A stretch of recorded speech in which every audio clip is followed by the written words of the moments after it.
Mi sembra giusto anche parlare di cosa non mi piace degli Stati Uniti. Ciao, sono Chris. Ormai vivo negli Stati Uniti da un po', viaggio come un pazzo nord, sud, ovest, est, vivo in diverse città per diversi periodi. Insomma, sto facendo una bellissima esperienza qui negli States. Alcuni giorni fa ho pubblicato un video che vi lascio qui sopra e lo linko in descrizione, dove ho raccontato quali sono le cose che mi hanno più colpito, che mi piacciono di più del vivere negli Stati Uniti d'America. Ovviamente mi sembrava giusto fare anche un video dove parlo di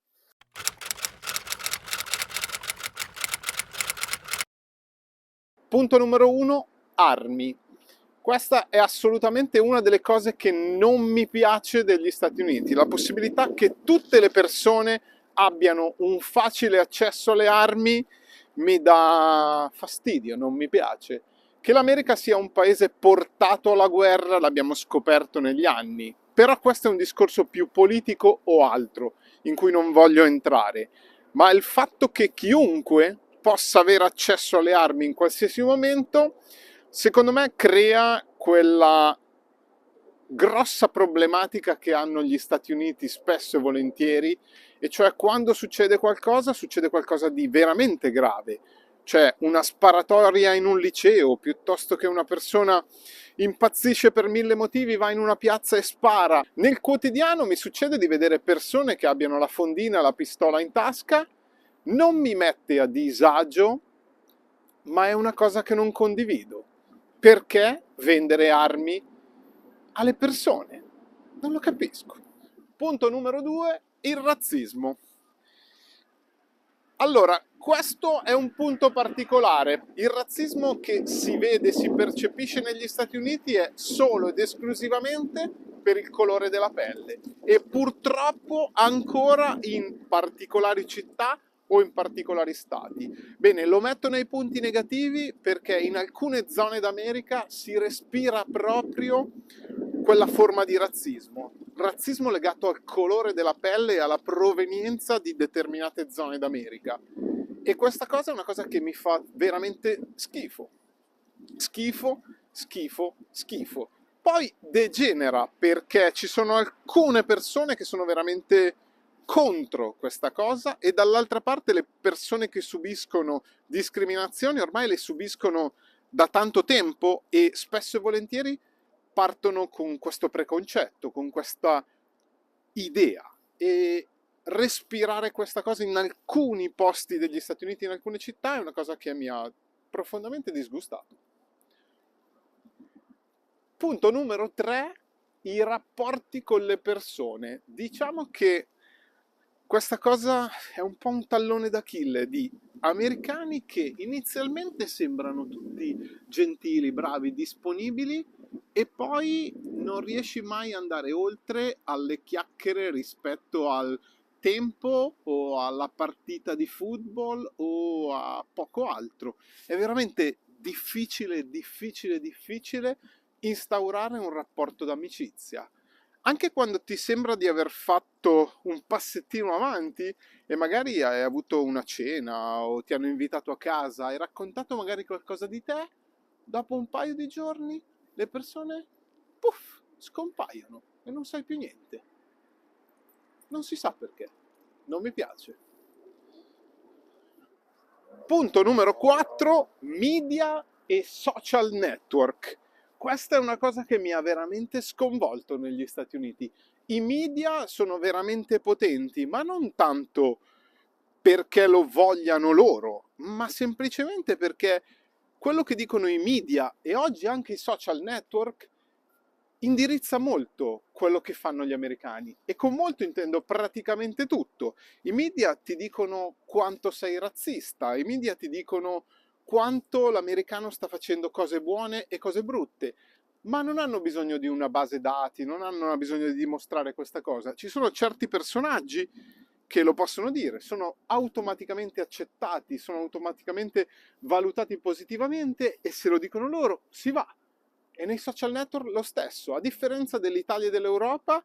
In Italia, ad esempio, è spopolato il fenomeno delle fake news, ma abbiamo bene o male tutti capito che Una fake news nasce quando accetti il titolo e non vai a vedere la fonte o non vai a verificare.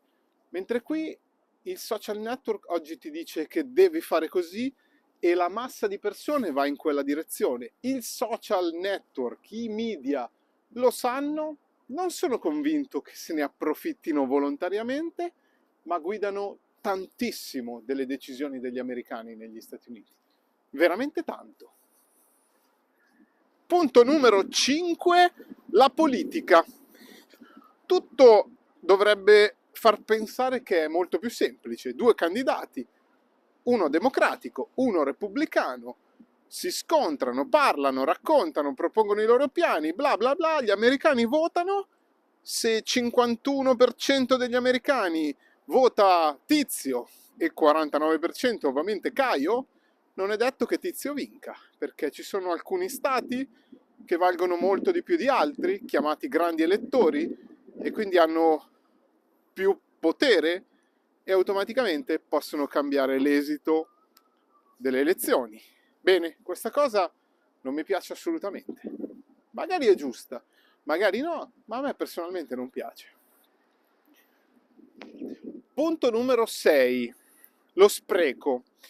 In America c'è abbondanza di tutto, c'è veramente abbondanza di tutto. Quando si va nei supermercati si rimane a bocca aperta, quando si va nei ristoranti le porzioni sono mega giganti, le aziende sono forse sproporzionate. Questo comporta che c'è tanto lavoro, ma c'è tantissimo spreco, veramente tantissimo spreco. Da un paese come gli Stati Uniti io personalmente mi aspetto molto molto di più nella lotta di tantissime cose.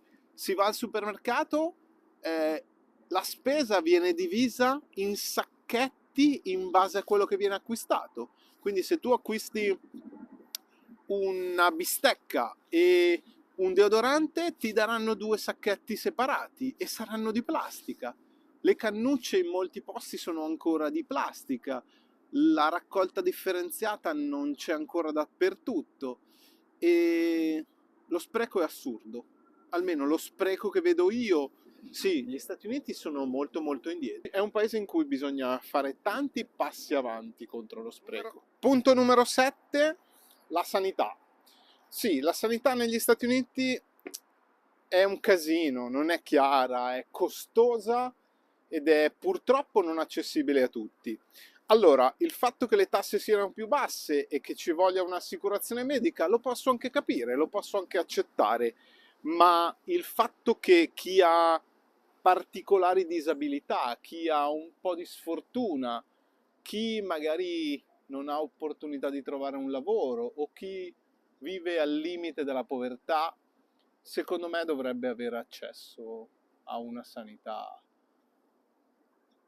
pubblica, a una sanità gratuita, a un aiuto da parte dello Stato. Ci aveva provato in passato Obama, poi tutto è cambiato. Però questo è veramente un grosso tallone d'Achille di questo paese. Punto numero 8, il lavoro, o meglio, la qualità del lavoro. Il fatto che in America non ci sia disoccupazione, che il lavoro sia un'opportunità, sia in mano ai lavoratori e non alle aziende, ha fatto sì che la qualità che si porta nelle aziende sia veramente bassa.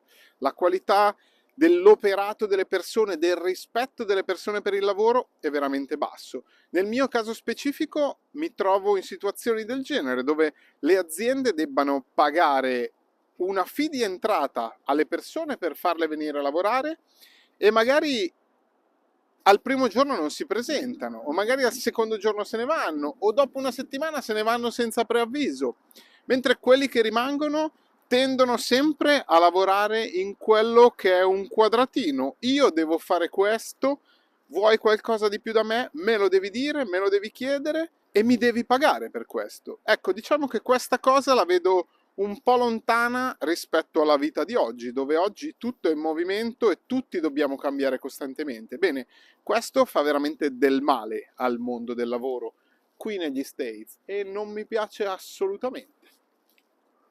Anzi, per me diventa un'opportunità. Gli Stati Uniti ovviamente hanno degli aspetti negativi, come tutte le città del mondo, i paesi del mondo. In particolare mi riferisco anche alla mia esperienza. Ho vissuto in diverse città, in diversi paesi, e ho sempre trovato molti aspetti positivi e molti negativi. Nella somma delle cose io negli Stati Uniti mi trovo bene, diciamo che gli aspetti negativi di cui ho parlato oggi non impattano negativamente la mia visione futura di me in questo paese, altrimenti avrei già fatto le valigie e me ne sarei già andato. E quindi si va avanti.